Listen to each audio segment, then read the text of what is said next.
we get so used to a place, you know, it's like an old slipper. You go home and it doesn't look too good maybe, but it's comfortable and you're used to it and you love it. Tiger fans have had a love affair with this place ever since it was built. It means a lot to a baseball fan. You know, it's been here since 1912. For 87 years, the corner of Michigan and Trumbull has been the cornerstone of a city, a place where generations of families have come to forget about all that's wrong and take in America's pastime. They've come to see Hall of Famers like Cobb, Kaline, and Greenberg. This is where Denny McClain became the last pitcher to win 30 games in a season. This is where Joe Louis knocked out Bob Pastor in 1939. And it's where the Lions won their last world championship way back in 1957. And each spring, Tiger Stadium stands for the promise that this could be the year of the Tiger. Even in the depths of our worst depression, the park on the corner gave people something to feel good about. It was the one place in a broken city that actually represented hope. I lived through that Great Depression, and it's just unforgettable how bad off people were. Guys who were lawyers and doctors and stockbrokers were selling apples on the street. We didn't have a welfare system at that time, and it was really hand to mouth, and the guys were down in the dumps, and to have a ball club that you could rally around like the 1934 Tigers and the 35 Tigers who won the World Series, that meant a lot to the city. It sued the city again in '68 after race riots had torn Detroit apart. But at Tiger Stadium, blacks and whites cheered as one. The Tigers gave them a common cause, and everybody celebrated when they won another world championship.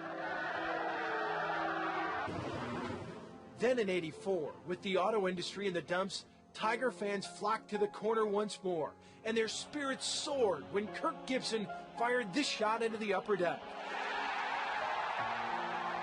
Once again, the Tigers were world champs.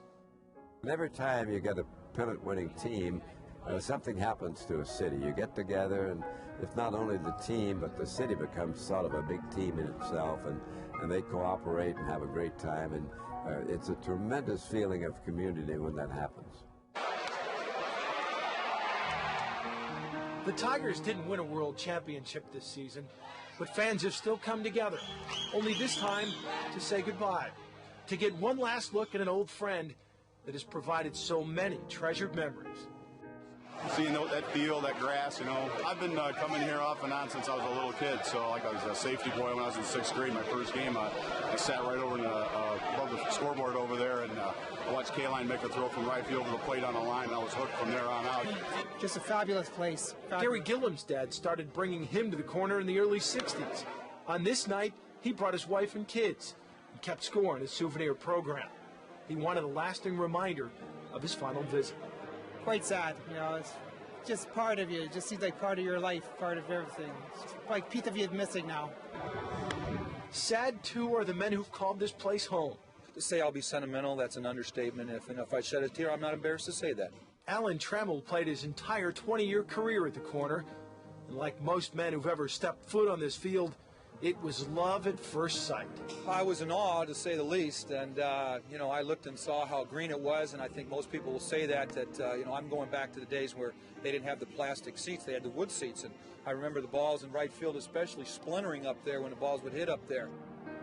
As a child, Phil Regan used to make the trip from Wayland to see the Tigers play the Red Sox. His hero was Ted Williams. Years later, this became his real-life field of dreams. Phil actually got to pitch against Williams. If only every memory was that sweet.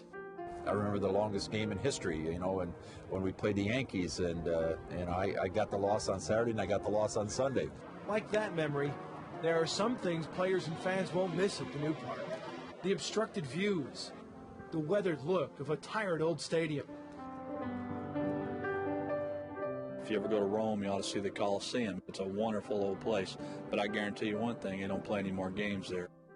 Well, I think we all lose a little bit, but I'm really happy to go on and go to the new ballpark and to keep the old one in my memories and treasure it in that way.